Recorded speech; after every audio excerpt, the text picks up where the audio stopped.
Ինչու Աստված իր գոյությունը բացահայտ չի դարձնում բոլորին։ Շատ մարդիկ ասում են. եթե Աստված իսկապես գոյություն ունի, թող պարզապես հայտնվի բոլորի առաջ։ Առաջին հայացքից թվում է, թե դա կլուծեր ամեն ինչ, բայց իրականում ոչ։ Նույնիսկ եթե այսօր ամբողջ աշխարհը տեսներ մի գերբնական երևույթ,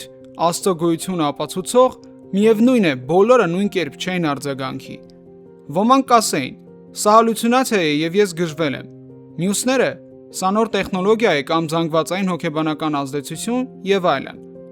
Մարդը միշտ կարող է այլ բացատրություններ գտնել, եթե չի ցանկանում ընդունել ճշմարտությունը։ Բայց սրանից բացի կա նաեւ մյուս ծայրահեղությունը։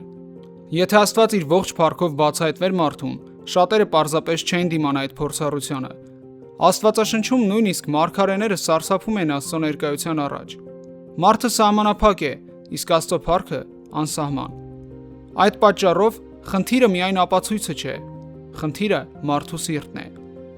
Աստծուն պետք չեն մարդիկ, որոնք պարզապես հավատում են վախից կամ շոկից։ Նրան պետք են մարդիկ, որոնք ազատորեն կփնտրեն ճշմարտությունը, կսիրեն իրեն եւ կընտրեն նրան, լինելով իր զավակները։ Հենց դրա համար էլ Աստված չի պարտադրում իր ներկայությունը։ Նա թողնում է բավական լույս, որպիսի փնտրողը գտնի, բայց նաև բավական ազատություն, որպիսի մերժողը ազատորեն ըստ իր կամքի կարողանա մերժել։ Որովհետև Աստծուն պետք չեն ստրկացած հետևորդներ, նրան պետք են իրեն իրապես փնտրող եւ սիրող զավակներ։